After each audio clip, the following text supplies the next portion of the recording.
The Second Book of David. An Ex-Temple Worker Tells All, by Levi Freud. Narrated by Levi Freud. Copyright 2017. All rights reserved. About this book. The second book is one in a series. The first book of David is very entertaining, and it is different.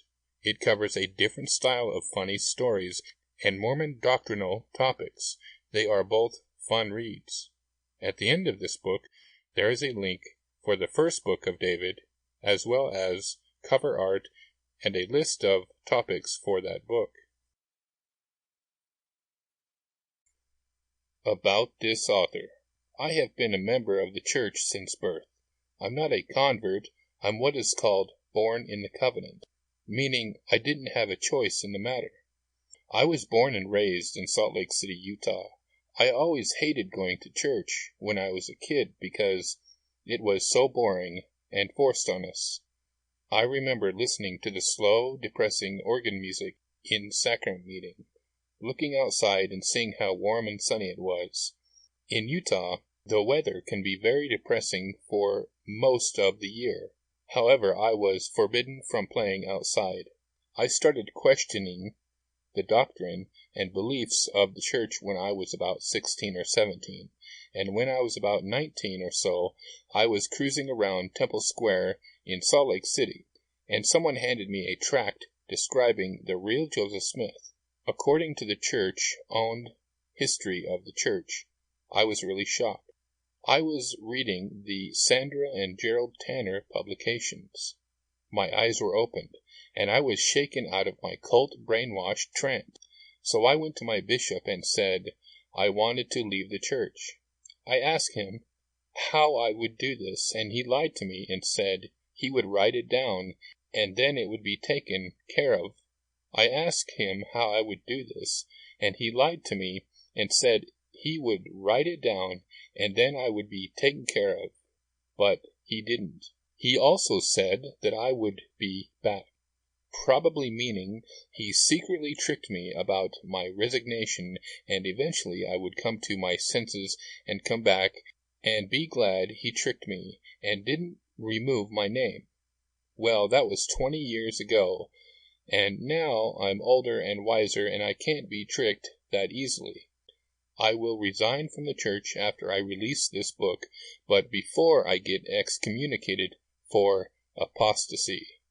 Don't worry, I synchronized my release date and my resignation letter to go through at the same time. I do not desire for people to leave the church if they are happy and it works for them.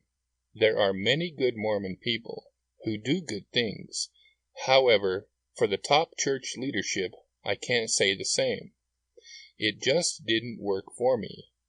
I hope you will make the right choices for yourself and your family to be happy. And if that means the LDS religion, that's okay by me. I was putting my resignation off for all these years because I didn't want to be alone when I did it. Plus, I was focused on other things. But now I decided to write this letter. Well, I once said, how will I know when to definitely resign? It's like saying, how do I know a skunk is nearby if I've never smelt one before? You will know, yes, but you will know. Well, I know this is my turn to resign. So I say to the Mormon Church, adieu, until God. Introduction. This book is about a 65-year-old man and his experiences being in the Mormon Church over 50 years. He was married 6 times, and twice in the temple. He had 14 children, some of which he adopted.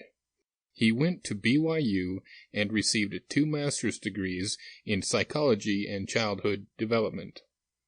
He resigned from the church and then decided to rejoin and got rebaptized. However, he resigned again for the last time.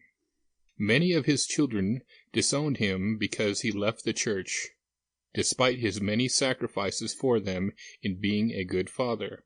In 2011, he decided Sample complete. Ready to continue?